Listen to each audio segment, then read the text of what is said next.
Well, top congressional leaders are expected to meet with President Biden as early as tomorrow in an effort to avert a national debt crisis. Chairman of the National Economic Council, Lael Brainard, weighed in on all of this on Face the Nation on Sunday.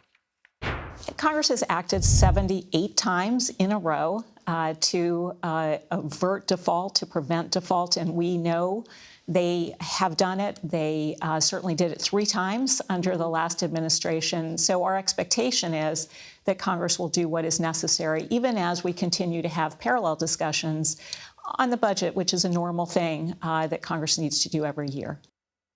President Biden told reporters yesterday that a plan will be reached ahead of the June 1st deadline. So Weijia Jiang is joining us now from the White House with more on all of this. So Weijia, you know, McCarthy and Biden, they were supposed to meet on Friday. That meeting was postponed because basically, Kevin McCarthy essentially said there's nothing to talk about here. So over the weekend, their aides met, and it seems like some progress was made. What do we know about that?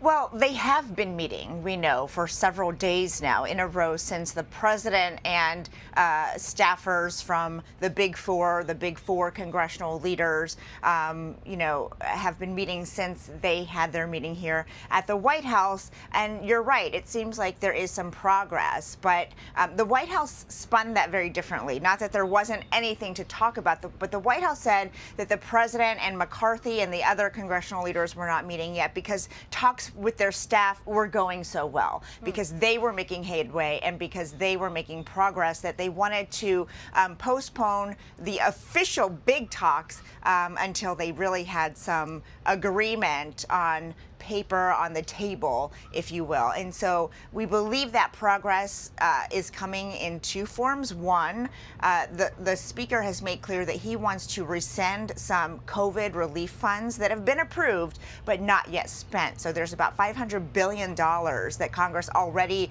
approved but hasn't gone out yet. And so given the fact that the country has just ended the emergency declaration for the pandemic, that seems like a compromise that could move this forward. Another one has to do with permitting reform, because Republicans have long said that there's too much red tape for projects to get underway when it comes to energy and fossil fuels. And so if there was some sort of reform that could make that easier, that could also be part of the conversation. Of course, if you ask the president, if you ask the White House, they will say they're not negotiating when it comes to the debt ceiling, that they are negotiating separately and open to having a conversation separately about the budget, about how to trim the federal budget. But of course, Anne-Marie, at this point, it's a matter of semantics, because, they are talking.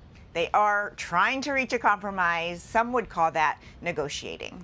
Yeah, right. I mean, the thing about it is politically, it's not advantageous for either side to appear as if they are bending or compromising in any way. So they're always going to spin it like, nah, they're holding the line. They're tough on this non-negotiation position. But the reality of it is they got to negotiate, because it's really bad for the country if they hit that June 1st deadline. And I wanted you to sort of remind people that if they were to go over the edge, which they haven't ever, just how serious it would be. Like, what would that mean for just regular Americans?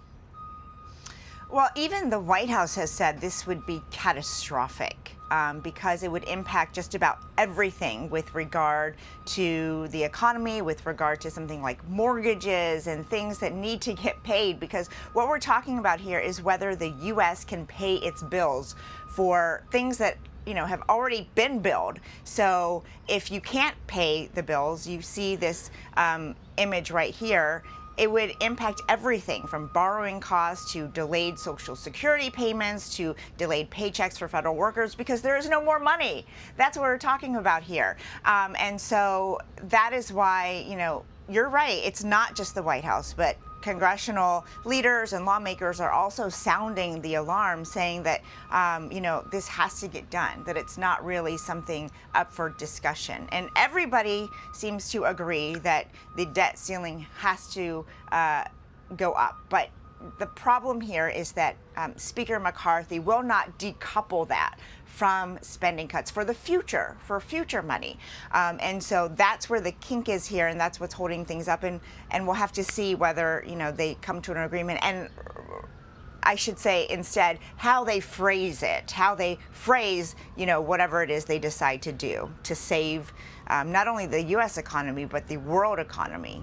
Yes, and I thought you were also going to say to save face as well, political face. Well, to save the world, I was going to say, but that sounded very dramatic. But in reality, it's to save the financial world, right. Because of course, it's not just the U.S. economy here at stake. It is intertwined with the global economy, which is already vulnerable because the war, because of COVID and manufacturing times. We could get into all that, but the bottom line is that it would be catastrophic.